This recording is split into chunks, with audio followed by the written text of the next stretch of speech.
ಖಂಡಿತ ನಮ್ಮ ಆಡಿಯನ್ಸ್ ಕೈ ಬಿಡಲ್ಲ ಅನ್ನೋ ನಂಬಿಕೆ ಇದೆ. ಆಸೆ ದುರಾಸೆ ಮಟ್ಟಕ್ಕೆ ಹೋದ್ರೆ ಏನೆಲ್ಲ ಘಟನೆ ಆಗ್ಬೋದು ಅನ್ನೋದು ನಮ್ಮ ಚಿತ್ರದ ಒಂದು ಸಾರಾಂಶ ಅಂತ ಹೇಳ್ಬೋದು. ನಾನು ಹೇಗೆ ಎಕ್ಸ್ಪೆಕ್ಟ್ ಮಾಡಿದ್ದೆ ಅದೇ ರೀತಿ ಬಂದಿದೆ ಅಂತ ನಿಜವಾಗ್ಲೂ ಅದು ಕೇಳಿ ನಿಜವಾಗ್ಲೂ ತುಂಬಾ ಖುಷಿ ಆಯ್ತು. ಫಸ್ಟ್ ಯಾವುದೇ ಥಿಯೇಟರ್ಗೆ ಹೋಗ್ಲಿ ನಾವು ಬುಕ್ ಮಾಡ್ಕೊಡ್ತೀವಿ ಸರ್. ಅದು ಸಿನಿಮಾ ಚೆನ್ನಾಗಿದ್ರೆ ಬೇರೆಯವ್ರಿಗೆ ಹೇಳಿ, ಇಲ್ದವ್ರು ಬೇಡ. ನಾವು ಕೆಟ್ಟ ಸಿನಿಮಾ ಮಾಡಿದ್ರೆ ನಾವು ಬ್ಯಾಕಟ್ ಆಗಿ ಹೋಗ್ತೀನಿ ಬೇಕಾದ್ರೆ, ಅದರಲ್ಲಿ ನಂದು ಏನು ಬೇರೆ ಮಾತಿಲ್ಲ. ನಮಸ್ಕಾರ ವೀಕ್ಷಕರೇ, ಪ್ರತಿ ವಾರವೂ ಚಿತ್ರರಂಗದ ಬಿಸಿ ಬಿಸಿ ಸುದ್ದಿಗಳನ್ನು ನಿಮ್ಮ ಮುಂದೆ ತರುತ್ತಿದ್ದೇವೆ. ಈ ವಾರ ನಾವು ನಿಮ್ಮ ನೆಚ್ಚಿನ ನಟರ ವಿಶೇಷ ಸಂದರ್ಶನಗಳು, ಹೊಸ ಚಿತ್ರಗಳ ಬಿಡುಗಡೆ ಸಮಾರಂಭಗಳು, ಜನಪ್ರಿಯ ಹಾಡುಗಳ ಬಿಡುಗಡೆಗಳು ಹಾಗೂ ಮುಂಬರುವ ಚಿತ್ರಗಳ ಬಗ್ಗೆ ಮಾಹಿತಿಗಳನ್ನು ನೀಡುತ್ತಿದ್ದೇವೆ. ಚಿತ್ರರಂಗದ ಪ್ರತಿ ಕ್ಷಣವನ್ನು ನಿಮ್ಮ ಮನೆಯಂಗಳಕ್ಕೆ ತರುವ ಪ್ರಯತ್ನ ನಮ್ಮದು.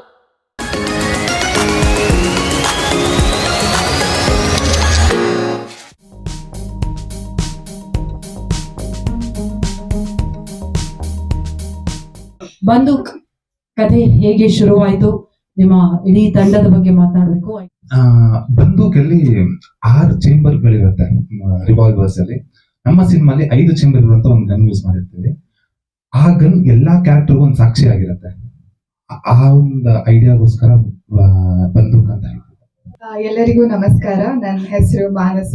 ಇದು ನನ್ನ ಮೊದಲನೇ ಸಿನಿಮಾ ಕೂಡ ಇಂಟರ್ವ್ಯೂ. ಸೊ ತುಂಬಾ ಎಕ್ಸೈಟೆಡ್ ಆಗಿದ್ದೇನೆ. ನನ್ನ ಪಾತ್ರದ ಹೆಸರು Lakshmi. She is very innocent, ತುಂಬಾ ಪ್ಯೂರ್ ಇರ್ತಾರೆ.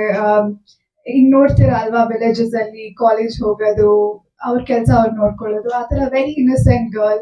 ಬಟ್ ಸ್ವಲ್ಪ ವಿಷಯಗಳು ಆಗತ್ತೆ ಅವ್ರಿಗೆ, ಸ್ವಲ್ಪ ಇನ್ಸಿಡೆಂಟ್ಸ್ ಆಗತ್ತೆ, ಅದರಿಂದ ಅವ್ರ ಲೈಫ್ ಟೋಟಲಿ ಚೇಂಜ್ ಆಗತ್ತೆ. ಅದು ಏನು ಅಂತ ನೀವು ಥಿಯೇಟರ್ ಬಂದು ನೋಡಿ. But I just love the character. Lakshmi ಅನ್ನೋ ಕ್ಯಾರೆಕ್ಟರ್ ನನಗೆ ಗೊತ್ತು, ನನ್ನ ಕರಿಯರ್ ಎಲ್ಲಿ ಹೋದ್ರು ಇದು ತುಂಬಾ ಸ್ಪೆಷಲ್ ಇರುತ್ತೆ. So I just have to thank Mahesh and Partha sir for that. Sir, ನನ್ನ ಕ್ಯಾರೆಕ್ಟರ್ ಬಂದು ಇಸ್ಲಾ ಅಂತ. ಸೊ ನಾವೆಲ್ಲ ಟ್ರೈಲರ್ ನೋಡ್ತಿದಂಗೆ ನಾವು ಆಶ್ರಮದಲ್ಲಿ ಇರ್ತೀವಿ. ಸೊ ಅಲ್ಲಿ ಈ ಕ್ರೈಮ್ಸ್ ಜೊತೆ ನಮ್ದೊಂದು ಚಿಕ್ಕ ಹೇಳ್ದಂಗೆ ಒಂದು ಕ್ಯೂಟ್ ಲವ್ ಸ್ಟೋರಿ ನಡೀತಾ ಇರುತ್ತೆ. ಸೊ ಆ ಕ್ಯೂಟ್ ಲವ್ ಸ್ಟೋರಿ ಮತ್ತೆ ಈ ಮೂವಿ ಯಾಕೆ ಆ ಕ್ಯೂಟ್ ಲವ್ ಸ್ಟೋರಿ ನಡೀತಿದೆ ಅನ್ನೋದನ್ನ ಒಂದು ಮೂವಿ ನೋಡ್ಬೇಕಾಗುತ್ತೆ. ಸೊ ಆದ್ರಿಂದ ರಿಕ್ವೆಸ್ಟ್ ಮಾಡ್ತಿರೋದೇನು, ನಾನು ಮ್ಯೂಸಿಕ್ ಡೈರೆಕ್ಟರ್ ಹೌದು, ಆದ್ರೆ ಮಾರ್ಕೆಟಿಂಗ್ ಸೇಲ್ಸ್ ಆತರ ಅಲ್ಲ. ಬಟ್ ಆದ್ರೆ ನನಗೆ ಈ ಪ್ರಾಜೆಕ್ಟ್ ಮೇಲ್ಗಡೆ ತುಂಬಾ ಹೋಪ್ಸ್ ಇದೆ. ಆ ಹೋಪ್ಸ್ ಅನ್ನ ನಾನು ಕಳ್ಕೊಳಕ್ ಇಷ್ಟಪಡಲ್ಲ. ಅಂಡ್ ಇದುವರೆಗೂ ಕೂಡ ಕಳ್ಕೊಂಡಿಲ್ಲ. ಆಸ್ ಪ್ರಮೋಷನ್ಸ್ ತುಂಬಾ ಆಗಿಲ್ಲ ಅಂತ ಹೇಳಿದ್ರು ಒಂದು ಸರಿ ಜನ ಇದನ್ನ ಬರಕ್ ಶುರು ಮಾಡಿದ್ರೆ ಖಂಡಿತ they will love it. And ನಾನು ಅದನ್ನ 100% ಎಲ್ಲರಿಗೂ ಹೇಳ್ತೀನಿ. ಸೊ ಅದೆಲ್ಲ ಮೋರ್ ನಂಗೆ ಮಹೇಶ್ ಅಲ್ಲಿ ನಂಗೆ ಆಕ್ಚುಲಿ ತುಂಬಾ ಇಷ್ಟ ಆಗಿದ್ದು ಅಂದ್ರೆ ಅವ್ರ ನರೇಷನ್, ಅವ್ರ ವಿಜುವಲ್ ಸ್ಟೋರಿ ನರೇಷನ್. ಅದು ಒಂದೊಂದು ಡೈಲಾಗ್ ಕ್ಲೈಮ್ಯಾಕ್ಸ್ ಅಲ್ಲಿ ಬರುವಂತ ಒಂದೊಂದು ಡೈಲಾಗ್ ತುಂಬಾ ಕನೆಕ್ಟಿಂಗ್ ಇದೆ. ಅದೊಂದು ಒಳ್ಳೆ ಮೆಸೇಜ್ ಇದೆ ಆಕ್ಚುಲಿ ಸಿನಿಮಾಲಿ. ಸೊ ನೀವೆಲ್ಲರೂ ದಯವಿಟ್ಟು ಬಂದು ನೋಡಿ ಸಿನಿಮಾ. ನಮ್ಮ ಈ ಬಂದೂಕ್ ಸಿನಿಮಾ ವಾವ್ ಕಂಟೆಂಟ್ ಇದೆ ಅಂತ ಭಾವಿಸ್ತೀನಿ. ಬಟ್ ಹೋಪ್ಫುಲಿ ಈ ಸಿನಿಮಾ ಥಿಯೇಟರ್ ಅಲ್ಲಿ ಒಳ್ಳೆ ಸದ್ ಮಾಡುತ್ತೆ. ಅಂಡ್ ನಾಳೆ OTT ನಲ್ಲಿ ಬಂದಾಗ ನೀವು ಅಂತೀರಾ ಈ ಸಿನಿಮಾ ಥಿಯೇಟರ್ ಅಲ್ಲಿ ನೋಡ್ಬೇಕಿತ್ತು ಅಂತ. ಪ್ಲೀಸ್ ಅದು ಅನ್ಬೇಡಿ, ಥಿಯೇಟರ್ ಬಂದು ಸಿನಿಮಾ ನೋಡಿ ಅಂತ ಹೇಳ್ತೀನಿ. Thank you so much. ಎಲ್ಲರಿಗೂ ನಮಸ್ಕಾರ. ಮಹೇಶ್ ನನಗೆ ವಾಟ್ಸ್ಆಪ್ ಮೂಲಕ ಸ್ಕ್ರಿಪ್ಟ್ ಕಳಿಸಿದ್ರು, ನನಗೆ ಕಾಂಟ್ಯಾಕ್ಟ್ ಮಾಡಿದ್ರು. ಆಕ್ಚುಲಿ ರೋಹಿತ್ ಹೇಳ್ದಂಗೆ ಆ ನಿರ್ದೇಶಕನ ವಿಷನ್ ಏನಿದೆ ಅದು ನಮಗೆ ಸ್ಕ್ರಿಪ್ಟ್ ಓದಿದಾಗ ಕಾಣಿಸೋದಿಲ್ಲ. Because it is very visually short, visually return ಅಲ್ಲ ಅದು. ಸೊ ನಮ್ಮ ಪಾತ್ರದ ಬಗ್ಗೆ ನಮ್ಗೆ ಪರಿಚಯ ಆಯ್ತು. ತುಂಬಾ ಖುಷಿ ಇದೆ ಈ ಸಿನಿಮಾ ಮಾಡಿದೀನಿ ಅಂತ. ತುಂಬಾ ಚೆನ್ನಾಗಿ ಎಕ್ಸಿಕ್ಯೂಟ್ ಮಾಡಿದ್ದಾರೆ. ಅಂಡ್ ಹೊಸ ಪ್ರೊಡಕ್ಷನ್ ಆಲ್ಸೋ ಜನರಲಿ ಹುಡುಗಿಯರಿಗೆ ಫೋನ್ ಮಾಡಿ ಲೋ ಬಜೆಟ್ ಸಿನಿಮಾ ಮೇಡಮ್, ಕಮ್ಮಿ ರೋಲ್ ಇರುತ್ತೆ ನಿಮ್ದು, ಒಂದು ಸಪೋರ್ಟ್ ಮಾಡಿ ಆ ತರ ಹೇಳ್ತಾರೆ. ಬಟ್ ನಮ್ಮ ಪ್ರೊಡ್ಯೂಸರ್ ನಮಗೆ ಯಾವ್ದ್ರಲ್ಲೂ ಕಮ್ಮಿ ಮಾಡ್ಲಿಲ್ಲ. ಆಕ್ಚುಲಿ ನನ್ಗೆ ತುಂಬಾ ಪೂರ್ತಿ ಕಥೆ ಗೊತ್ತಿರಲಿಲ್ಲ. ನನ್ನ ಪೋರ್ಷನ್ನಿನ ಕಥೆ ಮಹೇಶ್ ಅವರು ಹೇಳಿದ್ರು. ಅದಕ್ಕೆ ಮುಂಚೆ ಒಂದು ಹೋಟೆಲ್ ಅಲ್ಲಿ ನಡೆಯುವ ಸೀನಿನ ಒಂದು ದೃಶ್ಯನ ಅವ್ರು ಶೂಟ್ ಮಾಡ್ಕೊಂಬಂದು ನಾನು ತೋರಿಸಿದ್ರು. ಅವ್ರು ತೋರಿಸಿರಲಿಲ್ಲ ಅಂದ್ರೂ ನಾನು ಆಕ್ಟ್ ಮಾಡ್ತಿದ್ದೆ. ಅಲ್ಲಿ ತೋರಿಸಿದ್ದಕ್ಕೆ ಆಕ್ಟ್ ಮಾಡಿದ್ದೀನಿ ಅಂತ. ಬಟ್ ಅದನ್ನ ನೋಡಿದಾಗ ಬಹಳ ಖುಷಿ ಆಯ್ತು. ಕಾಲೇಜ್ ಸರ್ ಹೇಳ್ದಂಗೆ ಮಹೇಶಿಗೆ ಅವನಿಗೊಂದು ವಿಷನ್ ಇದೆ, ಅವ್ರದ್ದೊಂದು ವಾಯ್ಸ್ ಇದೆ. ಅದು ಬಹಳ ನನಗೆ ಇಂಟ್ರೆಸ್ಟಿಂಗ್ ಅನಿಸಿದ್ದು. ಸೊ ಆಗ ನಾನೇ ಅಪ್ರೋಚ್ ಆದೆ, ನಾನು 20 ವರ್ಷ ಸಂಪಾದನೆ ನಾನು ಬೇಕಾದ್ರೆ ಹಾಕ್ತೀನಿ, ದಯವಿಟ್ಟು ನನ್ನೇ ಲೀಡ್ ಮಾಡ್ತೀನಿ ಅಂತ ಕೇಳಿದೆ. ಸೊ ಇವನು ಸ್ವಲ್ಪ ದಿನ ಇವತ್ತು ಆಯ್ತು ನೋಡೋಣಿರಿ ಅಂತ. ಸೊ ನಿಮ್ಗೆ ಈ ಫೇಸ್ ಸೂಟ್ ಆಗಲ್ಲ, ನೋಡೋಣ ಗಡ್ಡ ಬಿಡಿ ಅಂತ. ಸೊ ಒಂದು 6 ತಿಂಗಳು ಹಂಗೆ ಗಡ್ಡ ಕೂದಲು ಬಿಟ್ಟೆ. ಹಂಗೆ ಸ್ಕ್ರಿಪ್ಟ್ ಇನ್ನ ಇಂಪ್ರೂವೈಸ್ ಮಾಡ್ತಿದ್ದ ಅನ್ಸುತ್ತೆ. ಸೊ ಓಕೆ, ಈ ಲುಕ್ ಸೆಟ್ ಆಗುತ್ತೆ ಮಾಡೋಣ ಅಂತ ಅಂದ.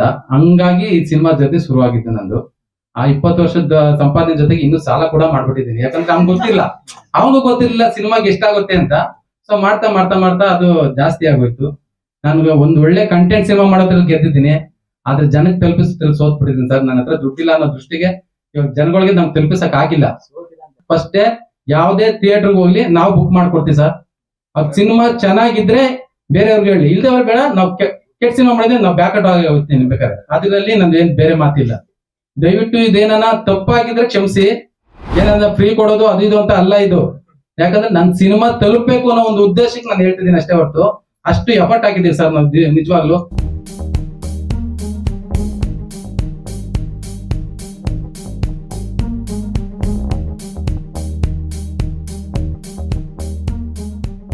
ಕೊತ್ತಲವಾಡಿ ಚಿತ್ರದ ಬಗ್ಗೆ ನಮ್ಗೆಲ್ಲರಿಗೂ ಕೂಡ ಬಹಳ ಕುತೂಹಲ ಇದೆ. ಕೊತ್ತಲವಾಡಿ ಸಿನಿಮಾದ ಟ್ರೈಲರ್ ಅನ್ನ ನಿಮ್ಮೆಲ್ಲರ ಮಡಿಲಿಗೆ ಹಾಕುವಂತಹ ಸಮಯ.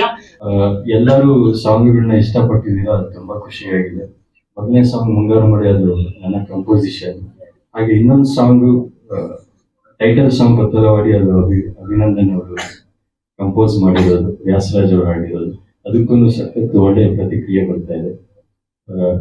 ತುಂಬಾ ಖುಷಿ ಆಗ್ತಾ ಇದೆ. ಇದರಿಂದ ನಮ್ಮ ಜವಾಬ್ದಾರಿ ಜಾಸ್ತಿ ಆಗಿದೆ ಅನಿಸ್ತಾ ಇದೆ. ಟೀಸರ್ಗೆ ಮತ್ತೆ ಸಾಂಗ್ಸ್ಗೆ ಕೊಟ್ಟಿದ್ದ ಪ್ರೀತಿ ಮತ್ತೆ ಅದಕ್ಕೆ ಬಂದಿದ್ದ ದೊಡ್ಡ ರೆಸ್ಪಾನ್ಸ್ ಒಂದು ದೊಡ್ಡ ಜವಾಬ್ದಾರಿನೇ. ಟ್ರೈಲರ್ಗೆ ತುಂಬಾನೇ ದೊಡ್ಡ ಜವಾಬ್ದಾರಿ ಇತ್ತು, ಏನ್ ಮಾಡ್ಬೇಕು ಅಂತ. ಈವನ್ ಲಾಸ್ಟ್ ಮೂಮೆಂಟ್ ತನಕ ಕನ್ನಡ ಡೈರೆಕ್ಟರ್ ಸರ್ ಮಿಡ್-ನೈಟ್ 4 ಗಂಟೆ ಹಾಕಿದ ಕೂತ್ಕೊಂಡು ಕೆಲಸ ಮಾಡಿದಾಗಲೂ ಅಷ್ಟೇ ಟೆನ್ಷನ್ಸ್ ಇತ್ತು. ಒಟ್ಟಲ್ಲಿ ಅದಕ್ಕೊಂದು ಬ್ಯೂಟಿಫುಲ್ ಆಗಿ ಬರುತ್ತೆ ಅಂತ ಹೇಳಕ್ಕೆ ತುಂಬಾ ಖುಷಿ ಇದೆ, ಅಷ್ಟೇ ಖುಷಿ ಇದೆ. ಕ್ವಾಲಿಟಿ ವೈಸ್, ಕಂಟೆಂಟ್ ವೈಸ್ ಎಲ್ಲಾನು ಸೂಪರ್ ಆಗಿದೆ. ಆಕ್ಟಿಂಗ್ ಅಂತೂ ಎಲ್ಲರೂ ಇದ್ದಾಗಿದ್ದಾರೆ ಅಂತ ಹೇಳ್ಬೋದು ಅಷ್ಟೇ. Thank you. ಎಲ್ಲರೂ ತುಂಬಾ ಚೆನ್ನಾಗಿ ಆಕ್ಟ್ ಮಾಡಿದ್ದಾರೆ. ಮೂವಿ ನೋಡಿದೀನಿ, ಸಕ್ಕತ್ತಾಗಿ ಬಂದಿದೆ. ನನ್ನ ಫಸ್ಟ್ ಮೂವಿ ಡೈರೆಕ್ಟರ್ ಸರ್ ಕಲ್ತ್ಬಿಟ್ಟು ಹೇಳಿದ್ರು, ಈ ತರ ಕತೆ ಹೇಳಿದ್ರು. ನಮಗೂ ಇಷ್ಟ ಆಯ್ತು ಕತೆ. ಒಳ್ಳೊಳ್ಳೆ ಸೀಕ್ವೆನ್ಸ್, ಒಂದೊಂದು ಫೈಟ್ ಒಂದೊಂದು ತರ ಸೀಕ್ವೆನ್ಸ್ ಅಲ್ಲಿ ಇದೆ. ಹೀರೋ ಸರ್ ಚೆನ್ನಾಗಿ ಮಾಡಿದ್ದಾರೆ.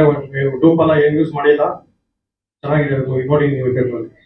ಸಾರಿ, ಎಲ್ಲ ರೈಟರ್ಗೂ ಆಸೆ ಇರುತ್ತೆ, ಏನಂದ್ರೆ ನಾವು ಬರೆದದ್ದು ಅದೇ ಇಂಟೆನ್ಸಿಟಿಯಲ್ಲಿ ಸ್ಕ್ರೀನ್ ಮೇಲೆ ಬರಬೇಕು ಅನ್ನೋದು. ಈಗ ಟ್ರೈಲರ್ ನೋಡಿದ್ರೆ ಇಡೀ ಸಿನಿಮಾದಲ್ಲೂ ಅದೇ ತರ ಇದೆ.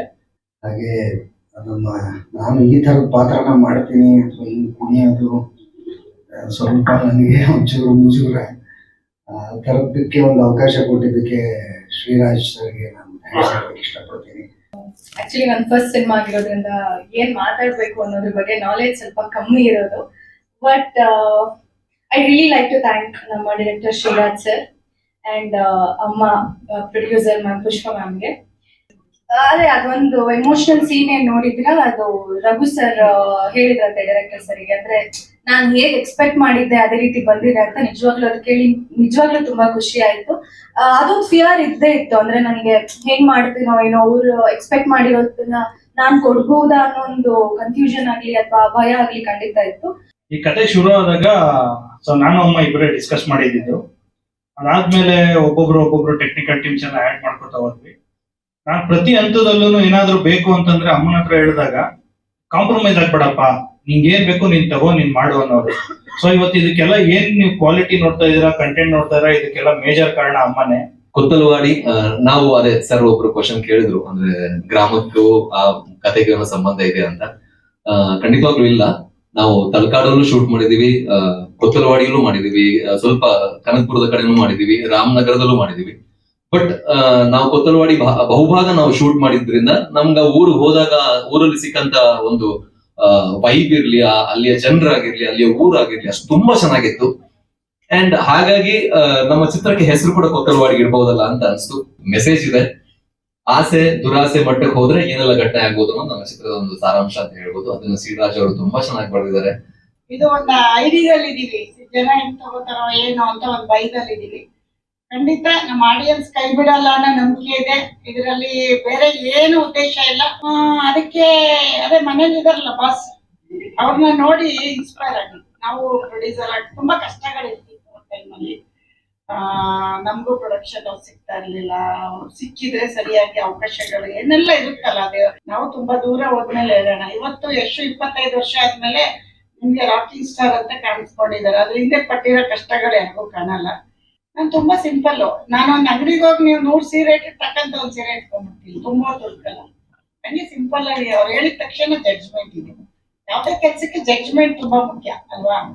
ನನಗೆ ಇವಾಗ ಏನು ರಿಸಲ್ಟ್ ಹೇಳಕ್ ಆಗಲ್ಲ, ಬಟ್ ನಾನು ಒಪ್ಕೊಂಡು ಆಗಲ್ಲ. ಬೇರೆ ಎಲ್ಲ ಇದಾರಲ್ಲ ನಮ್ಮ ಅಣ್ಣವ್ರು ಹೇಳಿದಾಗ ಅಭಿಮಾನಿ ದೇವ್ರುಗಳು ಅವ್ರು ಒಪ್ಕೊಂಡ್ರೆ ಅವ್ರು ನಾವ್ಯಾರು ಜಡ್ಜ್ ಮಾಡಕ್ಕೆ ಸುಮ್ನೆ ಕೆಲಸ ಮಾಡಿದೀವಿ ಅಷ್ಟೇ, ಅದನ್ನ ಅವ್ರು ಕೊಡ್ಬೇಕು ರಿಸಲ್ಟ್. ಅಲ್ಲ ನೀವು ಹಂಗ ಅನ್ಕೊಂಡ್ರೆ ಒಳ್ಳೇದೇನೆ, ಬಟ್ ಅವರಷ್ಟು ಚಿನ್ನ ತೆಗಿಯಕ್ಕಾಗ್ತಿದ್ರು ಮಣ್ಣಾರು ತೆಗ್ದಿದೀವಲ್ಲ. ಚಿನ್ನಕ್ಕೆ ಬೆಲೆ ಜಾಸ್ತಿ, ಮಣ್ಣು ಈಸಿಯಾಗಿ ಗೆಲ್ಬೇಕಲ್ಲ, ನಮ್ಮನೆ ತೋಟದಲ್ಲ ಸಿಗುತ್ತಲ್ಲ. ಹಂಗಾಗಿ ನಮ್ಮ ಪ್ರಯತ್ನ ನಾವು ತಕ್ಕ ಮಟ್ಟಿಗೆ ಮಾಡಿದೀವಿ ಅನ್ಕೋಬಹುದು.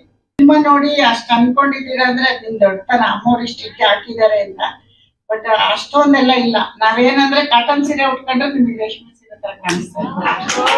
ನಾವು ಕಾಟನ್ ಸೀರೆ ರೇಷ್ಮೆ ಸೀರೆ ಎಲ್ಲ ಉಡೋಷ್ಟು ದೊಡ್ಡವ್ರಿಲ್ಲ. ಆಮೇಲೆ ನೋಡೋಣ ಮುಂದೆ. ಒಳ್ಳೇದಲ್ವಮ್ಮ, ಎಲ್ಲಾರು ಬೇಕು ಅಂತ ಏನೇನೋ ಮಾಡ್ತಾರೆ, ನಮಗ್ ಪಾಪ ಬರೀ ಮಾತಾಡಿದ್ಕೆ ಉಟ್ಕೊಂಡವ್ರೆ ಅಂತ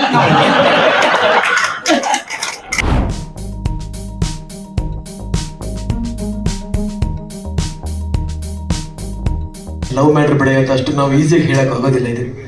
ಯಾಕಂದ್ರೆ ಈ ಲವ್ ಮ್ಯಾಟ್ರ್ ಹಿಂದ್ಗಡೆ ಒಂದು ಹುಡುಗ ಒಂದು ಹುಡುಗಿ, ಎರಡು ಜೀವಗಳ ಸಂಭ್ರಮಾಚರಣೆ ಇರುತ್ತೆ, ಆತ್ಮಾರ್ಪಣೆ ಕೂಡ ಇರುತ್ತೆ ಇದರಲ್ಲಿ. ಯಾಕಂದ್ರೆ ಈ ಲವ್ನ ಬೇಸ್ಮೆಂಟ್ ಆಗಿ ಒಂದು ನಂಬಿಕೆ ಅಂತ ಇರುತ್ತೆ. ಆ ನಂಬಿಕೆ ಇಟ್ಟದಾಗ ಎಂಥ ಲವ್ ಎಷ್ಟೇ ಎತ್ತರದ ಬಿಲ್ಡಿಂಗ್ ಇದ್ರೂ ಅದು ಶೇಕ್ ಆಗೋಗ್ಬಿಡುತ್ತೆ. ಹಾಗಾಗಿ ಈ ಲವ್ ಮ್ಯಾಟ್ರ್ ಸಿನಿಮಾನ ಬಹಳ ಪ್ರೀತಿಯಿಂದ ವಿರಾಟ್, ನಾನು 6 ವರ್ಷದಿಂದ ನೋಡ್ತಾ ಇದ್ದೀನಿ. ವಿರಾಟ್ ತಪಸ್ತರ ಮಾಡ್ಕೊಂಡು ಈ ಸ್ಟೇಜ್ವರೆಗೂ ಬಂದಿದ್ದಾರೆ. ಸೊ ಇದು ಜಸ್ಟ್ ಸಿನಿಮಾ ಅಲ್ಲ, ನಮ್ಮ ಬದುಕಲ್ಲಿ, ನಮ್ಮ ಲೈಫಲ್ಲಿ ಇದು ಒಂದು ಬ್ಯೂಟಿಫುಲ್ ಮೆಮೊರಿ. ಆ ಒಂದು ಜರ್ನಿ ನೀವು ಎಲ್ಲ ಬಂದು ನೋಡಿದ್ರೆ ಸಿನಿಮಾನಲ್ಲಿ ಪ್ರತಿಯೊಬ್ಬರಿಗೂ ಮುಟ್ಟುವಂಥ ಅಂಶ ಡೆಫಿನೆಟ್ಲಿ ಇದೆ. ಯಾಕೆ ಅಂತಂದ್ರೆ life is full of memories, correct, beautiful memories that we create. ಪ್ರತಿಯೊಬ್ಬರಿಗೂ ಒಂದಲ್ಲ ಒಂದು ರೀತಿ ನಿಮ್ಮ ಪಾಸ್ಟ್ ನಕ್ಕ ಬಂದೇ ಬರುತ್ತೆ, ನಿಮ್ಮ ಕಣ್ಣಲ್ಲಿ ನೀರು ಬಂದೇ ಬರುತ್ತೆ, ಖುಷಿಯಾಗಿ ಹೋಗ್ತೀರಾ.